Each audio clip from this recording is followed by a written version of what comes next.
Hello, I'm Eric Weisstein from Wolfram Research, and today I will be giving a talk jointly with Michael Trott about using quantities and units in the Wolfram language. Hello, good afternoon. I'm Eric Weisstein. I work here at Wolfram Research, have for some time. I'm talking to you today about using units and physical quantities in the Wolfram language. So there's a couple points I want to emphasize up front. One is I've been involved in many aspects of this work, but a number of my colleagues have done large parts of it. Michael Trott has been integral to every part of it throughout the phase, and I will just thank my colleagues at the end who've made this possible. The other is that unlike some of the other talks today, I'm not going to talk exclusively about new functionality. In fact, a lot of it has been in there for several versions. But I think it's underappreciated or at least underused in the world at large. So hopefully this will give you an overview of the sorts of things that we've done and make you interested and make you think that it's useful to you. So some of the things that's not new is that both Wolfram Alpha and the Wolfram language contain what is almost certainly the world's most comprehensive collection of curated and computable units. And also, as I just mentioned, that the Wolfram language itself contains tools that allow you to use these and manipulate them in useful and powerful ways. So there are a few things that's new, a few things that are new. If you don't know what a quantity variable or a quantity variable dimension is, don't worry about it. I'll show you when we get there. But they've been improved. There are other improvements coming in the current version. And then I will talk about one new thing as the last part of the talk, which is a new entity domain devoted to physical constants, which are related to units in fairly important and fundamental ways. So kind of a breakdown of the talk. First, I'm going to talk about united values in the Wolfram language. This is what's known as a quantity. I'll talk about some custom quantity functions that can be useful in certain applications and are probably not used as much as they could or should be by current unit users. Talk about physical quantities, which are known in the Wolfram language as quantity variable, and then I'll talk a little bit about this new physical constant domain. So the units in the Wolfram language are based on a very extensive, curated over many years, collection of units from Wolfram Alpha, collected for Wolfram Alpha. The base system has 25,000 units in it. By the time they're exposed to the Wolfram language, they get massaged. We remove compounding and such, so the number's significantly different. But what we start with is about a curated set of 25,000 units. People generally know what units is. You got your meters, feet, Russian vershoks, US dollars is very popular. And when we say curate or know about a unit, these are the things that we have to curate. So we have a numerical value with correct precision. We know relationship to other units. We give spellings, associated physical quantities, which are things that these things can be units of, some formatting, and also various information about usage. So in the Wolfram language, units are encoded by a numeric magnitude, which is called a quantity magnitude, together with a unit name, which is called a quantity unit. And the way that the units are specified is by these camel case strings. And notice they're plurals for the units, and for the ones that are physical constants acting as units, they're singular. So this is useful and important to know for efficiency reasons. And then when you combine these to get compound units, you can sort of do it in an algebraic way using times, divide, power, etc. So when you combine these two things together, you get something called a quantity. And here are some examples of quantities. Quantity speed of light. You can see it has some formatting. If I mouse over it, you probably can't see that, but it gives me a little tooltip saying the name. Same thing with ohms.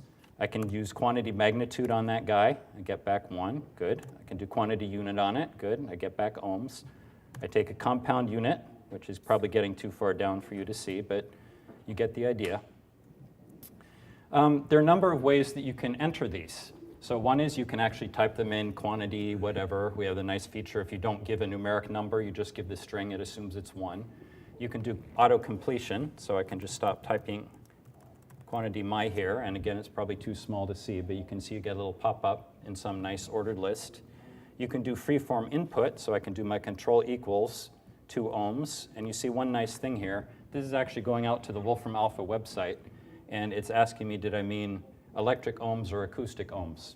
So it gives you the ability to sort of query the database and find out what you meant, and the end result is going to be that quantity object again. So another method that is often used, but maybe is not the one you should use, is quantity unit canonicalization. So you notice here, I just have a string and I put m. And if I look at that, well, that worked. That gave me meters. But what it actually did is did a call to the server and translated it. So you can tell which units are known to the system with this handy unit, known unit Q. And it's OK to use this feature to discover the unit. But if you're using it in production code, try to use the standard syntax. It will be much faster, especially if you're calling it thousands of times. It doesn't load location. What's that? It doesn't load location. We should have a way to do that. At the moment, as far as I know, we don't. I could be wrong about that. But OK, so we also have mixed unit and magnitude. So the speaker might have this height in certain archaic systems of units. We can represent it using mixed magnitude and mixed unit. We can convert it to SI. And because there is an exact conversion between SI and US customary length units, we get an exact number. So we preserve exact in, exact out when possible. You can, of course, numericize it as you wish. Then we have this useful concept of independent units. So cows, chickens, pigs, Wolfram Technology Conferences. You may have a unit that you want to carry around. It's basically one, but it's a counting unit. So let's introduce, independent unit Wolfram Technology Conferences per year. We can multiply that by the quantity 10 years, and yep, we should have about 10 of those in 1 decade. So that's a handy thing to know about. So let's just do an example. Let's take a particular entity from the pulsar data domain. Let's get all of the properties, and let's look at their units. So these are actually used by astronomers. Any astronomers in the audience, particularly of the radio persuasion, have seen Janskis before. The rest of you probably haven't, but we have to support all of them. And so we do. And you can see their compounds in here, mixed units. So we really have a very extensive system, and this is absolutely necessary to have all these in order to be able to curate our data. And we need more than meters and seconds. We need obscure units like this as well. OK. So these are just a couple cute graphs. I apologize in advance. They're probably too small, but they give on a logarithmic scale, this nice plot is due to Michael Trott, a list of unit popularity on the Wolfram Alpha website. So US dollars is most popular. I guess not surprising. And as you move down here, seconds, meters, percent. But you can see it's got kind of this long tail here. So people use all kinds of units in all kinds of disciplines. And we think we do a really good job of supporting them all. In the interest of time, I'll skip the next diagram, but that's also very interesting. OK, what do you do? Why do you need units? What can you do when you have one? Well, unit conversion, of course, on Wolfram Alpha and in many simple applications is something you want to do. So the way that works is you just use unit convert. You type in your quantity and the unit you want to go to. And I typed in an approximate machine precision number, so that's what I get out. I can also specify a target unit, or a symbolic SI. I get back an SI unit that is of nice magnitude. Or I can say, let's go to SI base. That will go to the SI base. Similarly, if I don't give one, it's basically the same as SI base. So we assume most people in the world would like to convert by default to this nice system of units that all but 3 countries in the world use, and maybe all of them will use it someday. All right, so there's also another type of conversion you can do, which is via quantity magnitude. So let's say I want to know how many kilometers is 26.2 miles. Well, I could convert it and then strip off the units, but why would I want to do that? So there's this handy second argument to quantity magnitude that says, give me the magnitude of this expressed in this units. And so there's just another example doing it with time units. We can also do currency conversions. So and this requires internet connectivity because you have to actually see what the current exchange rate is. So if all is good. How do you get more decimal places? In this one, let's see what the actual underlying. OK, that's what we got. Let's see what full form of it is. OK, so it seems to be a machine precision number. I'm not sure that's technically correct, but that's what whatever service we use gives us. Let's go, right? Yes. So, and actually, you can do something, you can do what's called a dated unit. So I can say, give me what a euro was now in 2015 US dollars. So it was a little bit less. And so I'm converting today's euros to 2015. What I mean is, would that be the 19th of October in 2015, or is that 1st of January, or? I believe it's the 1st of January. Yes, I'm not sure how fine-grained our data is on historical conversions, but it's at least fine enough to get it on a yearly basis. So if I would ask, what is the conversion between euros and dollars between 2000 and 2015, there's what it looks like. Started off not so good, went strong, and looks like it's leveling off. And you can do the same for, compare US dollars. What was one US dollar in 1800 worth today? Well, that's 20 bucks. So a dollar definitely went a lot further back then than it does now. You can do the same with dates. So I can say, what's today plus 100 days? And I guess the style sheet wants to show that infinitely small, but it did the right thing. It gave me another date object, but 100 days away from today. I could do the same with now in minutes. Unit simplification is another thing that you might want to do. So let's say I have this quantity. I can apply unit simplify to it, and by default, it does something rational, like converting to standard SI unit. Joule seconds is another one you might want to simplify. So all these will be available in the notebook if I'm going too fast. If I do a basic expansion into SI base units of joules, you can see it has those dimensions, but we also have a higher level function called unit dimensions that will give you the actual sort of dimensional pieces that this thing corresponds to. At the moment, these are sort of factor integer-like objects with strings as the first argument. We hope to expand this a little bit in the future, but that's very useful, and we have a lot of functions that build onto that. We can also do unit simplify. So radians and revolutions are a constant source of consternation. By default, we treat revolutions and radians as actual units that we carry around. But if we want to treat the angle unit as unity, we can specify an option to unit simplify that says, I'm going to treat radians as 1, and it converted it off into pies. So what can I do with these things within the system? Well, a growing number of functions inside the Wolfram language know about these. Solve does. You can do more complicated examples like this one from a recent archive preprint about the critical number density of black holes in the universe, which turns out to be about at 0.3 Planck temperature. You're left with only black holes.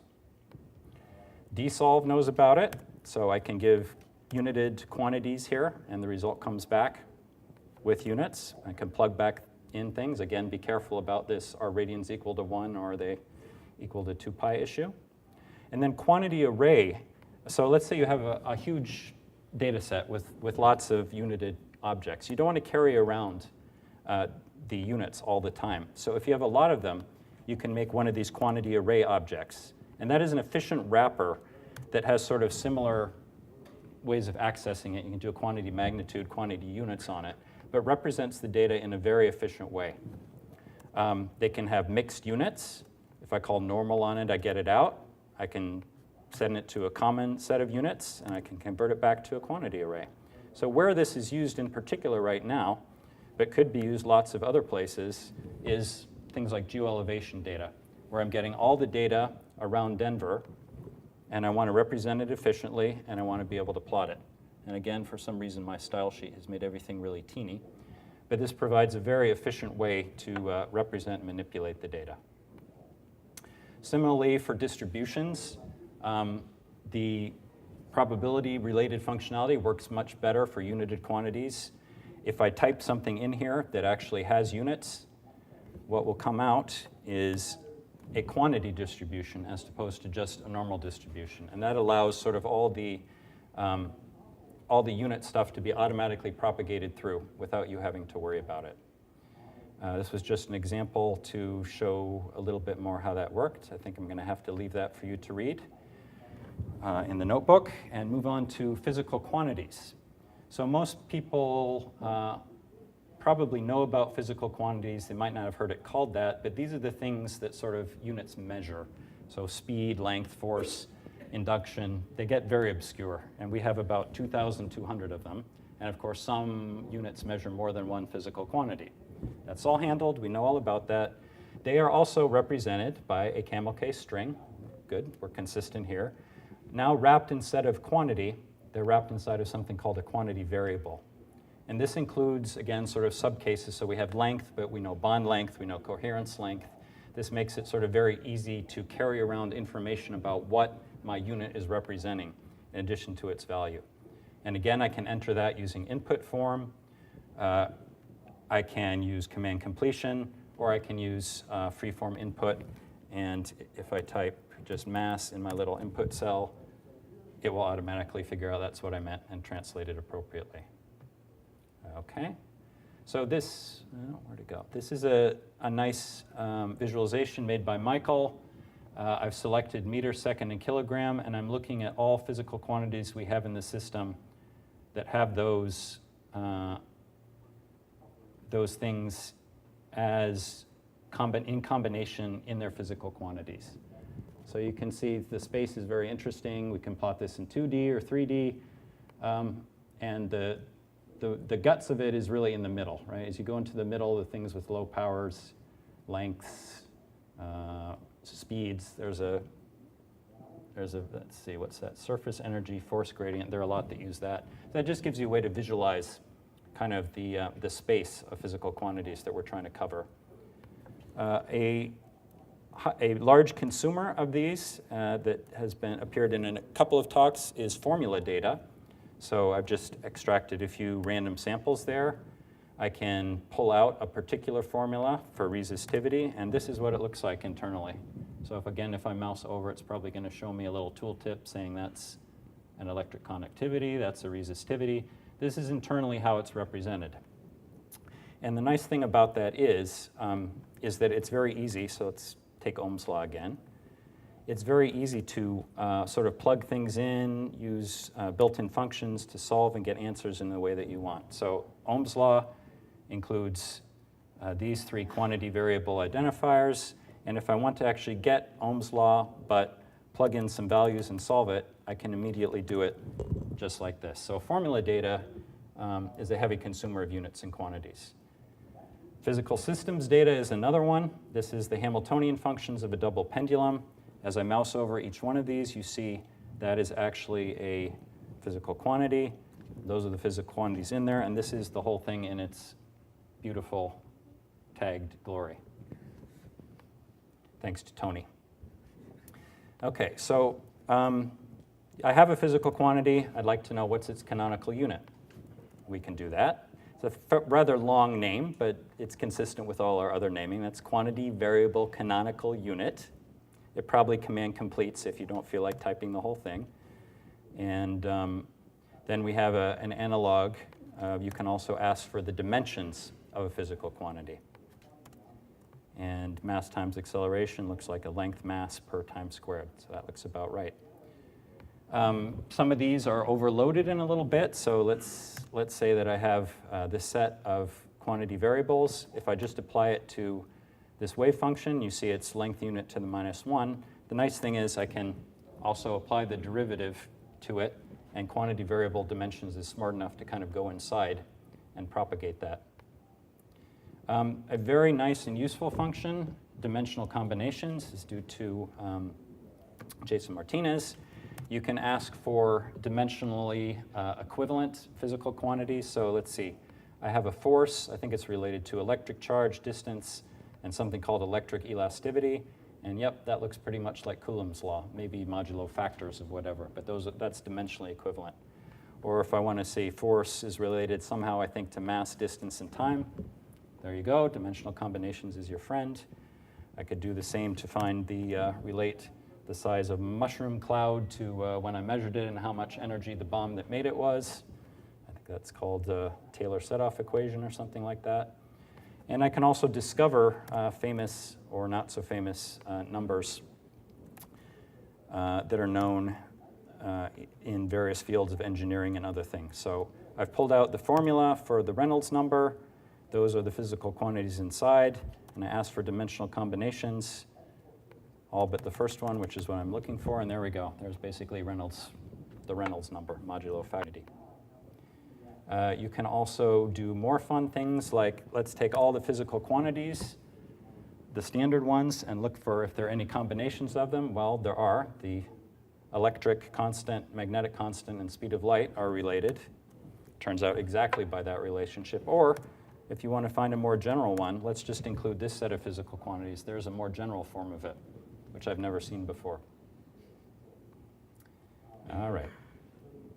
So physical constants is switching gears a little bit in the sense that what I've been talking about before are built-in objects, whereas this is an entity object. And it's a way to kind of solve the problem that we can compute with units, but oftentimes when it comes to things like the geoid of the Earth or something, you need to know which value you're using. It might change over time as the standards body changed. And so you want to be able to have sort of more entity-like properties. So this is a new entity table that was added back in August. It's meant to help standardize and make easier to update basically the unit tables and the whole unit system. And it has about 200 constants right now. And there are ways to go back and forth. We kind of have this duality with regard to physical constants. We have it in its unit form and in its entity form. So most of the time, you know what you want, but if not, you can go back and forth. So here's something proving my statement. We have about 200. Here's a random list of them. And here is a table, I guess, of the first 10 alphabetically. Not so interesting, all atomic units, but you can see again here, we're integrally using the unit system. Okay, so here are a list of properties of these guys. A very important one is the primary source. A lot of them are not too controversial, but there are ones where if you do research for the DoD, they require you to specify which standard body you used for certain ones and reference it. So we have that now. We have a link also to the standard. So there you go. There's the speed of light. You can ask for this as a quantity. So there's the entity, and one property is quantity, and that returns it in quantity form. Or I can ask for it in value and standard uncertainty. And this one's kind of special because it's exactly defined. And I have a few more examples. So, of course, these being entities, they have various classes. I can ask for all cosmological constants in the system, which is something you couldn't do when this was all purely in the units world. And here is kind of an example of what I was talking about that's too small to read, but the point is the Planck constant is something that's experimentally measured, at least for now. And codata is one of the primary sources. The value has stayed the same over time, but the uncertainty keeps getting smaller, so the measurements are getting better. So you can historically see how the standard values of this have changed over time. You can pick which one you want to use. And here's a particularly interesting part known to probably some of you, that it has been proposed this become one of the standard exactly defined constants in a SI proposal made last year, not yet implemented, but there are plans to redefine a number of the base units or base physical constants that sort of shuffle things around. So having this entity table in place kind of allows us to, under the hood, update to those when the time comes. Yes? Which one of them is choosing the value? So I showed an example where it said, what was it, standard or whatever. It will choose the most recent codata one in general. But there's a property of the entity that tells you which one is the standard one. But you can also get access to all of them. We also have this fun thing, the fine structure constant, or inverse of it, as some of you know, is historically interesting and popular, having been fairly close to an integer. So within this table, we also list conjectured values. This is probably the most complete list. Some of them tongue-in-cheek, not serious, but we have them. We don't do things part way, we do them all the way. So I said, probably most of you are not familiar with to-entity and from-entity. They provide convenient ways to go from the entity world to kind of the proper Mathematica symbol world. So I went from a quantity using to-entity, and what I got back was the entity. And similarly, I went from an entity of the gravitational constant and I got back a quantity. So I said that a little fast, but this works in a number of domains. You can do it with graphs. You can do it with various other things. If you haven't seen it, look up toEnity and fromEnity. These also contain, as I mentioned, explicit uncertainty tagging. Still have a minute or two to get away with? Thanks. So here's a list of some of the standard constants and what their uncertainty and relatively uncertainty is, which with Jose's beautiful about or around or whatever it will be called functionality will make a really handy way to encode this all in one place without needing separate properties and so on, and to be automatically propagated. So future work, there's still more physical constants to be added. There are more so speeding up parsing of units. There are some bottlenecks right now where we could do things more efficiently and reduce dependence on the web. So that will be a high priority. The number of functions, including those in visualization, fitting, and such, would benefit from knowing about units without you having to kind of take them out and then put them back in at the end. So hopefully that will come. There's going to be a nice new function to basically take expressions and put them in non-dimensionalized form. So for instance, you'll be able to take this differential equation that has quantities in it, and it will return back one that is purely scalars, but tells you how to go from the scalars to the quantity versions in a nice way. And that's pretty much all I had to say. I know I went rather fast, but maybe I have time for one or two questions, and thank you for your attention. Oh, the most important slide. These are some of the people who've made this all possible. So Jose makes a lot of it work in the Wolfram language.